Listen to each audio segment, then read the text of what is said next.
Hey guys, how are we doing? So today's question, how often should I weigh myself? Now, there's a few sort of aspects to this we're going to break down, because obviously, weighing yourself, jumping on the scales is what a lot of people do. Like, so if you've been training, you've been exercising, you want to see, has it worked? Okay, is it sort of what's going on? So you hop on the scales and just like, look with one eye, hoping, fingers crossed, that you've lost weight. But what happens most of the time is sort of people jump on and sort of like with different expectations. They jump on and just, like sort of I didn't lose as much as I thought, or perhaps I haven't lost any weight, or I've perhaps gained weight, whatever. And then what happens because of that? They'll go into like a negative emotional sort of cycle. They'll just start beating themselves up. It's not working.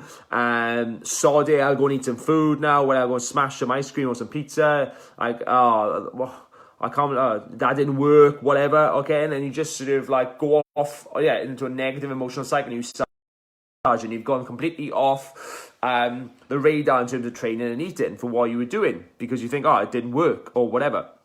And, so first of all, what you have to understand is the scales are going to fluctuate every day. Every hour, every day, they're going to fluctuate perhaps by up to 4 pounds, give or take, up or down 4 pounds, whatever. Or perhaps more.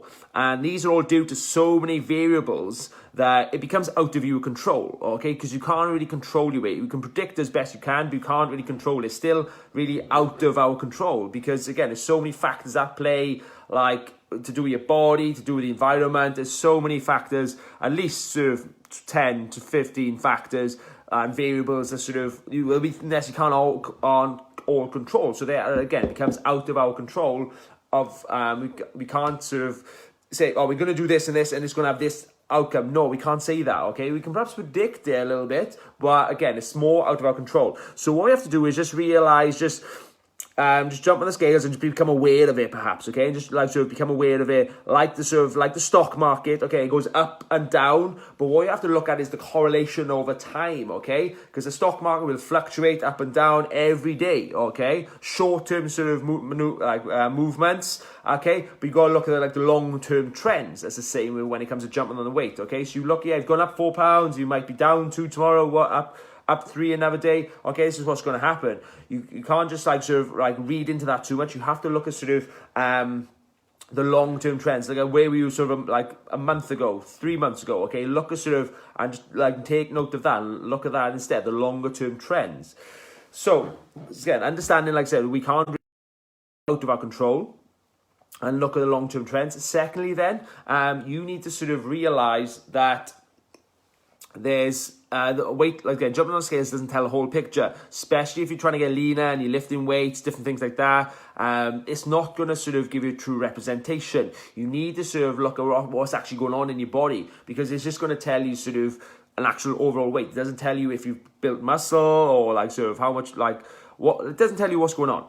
Okay, so this is where you need to sort of take other measurements, like perhaps tape measurements. You can see the sort of the length or the circumference, perhaps your arms, your chest, your waist, your hips, your legs, all these different things. You can see then tangibly, okay, you've lost. Because what can happen, sort of a lot of time, I find it when we check in with our clients each week, their weight is stayed the same, or perhaps they've lost 0.1 kilos, okay, but they've actually an inch off their stomach and gained a centimetre on their arms. So they've actually increased the size of their upper body and then sort of tightened up their stomach as well, which is amazing. But again, going by the scales, it doesn't look like anything's happened. And this is what you need to understand. That so you need to take other measurements. You need to look at tape measurements, look at photos, take some progress photos each week, each month, so then you can compare as well. Okay, because again, if you're quite sort of lean, your weight might not change that much. Okay, like I said, if you are sort of trying to lifting weights and you're trying to get leaner and getting stronger in the gym, then your weight isn't really going to change much. Okay, so you need to sort of, my weight hasn't changed in years. It's always been about 3 kilos, okay? But my physique and my composition has changed, and this is what you need to look at. So you need to sort of, track those tape measurements, look at photos, go by your work clothes or whatever, or just something you do every day, and then look at sort of your mood, your energy, your performance. Look at those as well to see if sort of what you're doing is working. So this is what you understand. So how often should I weigh myself? Again, you can weigh yourself every day. if you want to, you can weigh yourself once a week, whatever, okay? It's nothing like, the scales aren't bad, but you just, in isolation, you need to do, you can't, yeah, they are bad in isolation.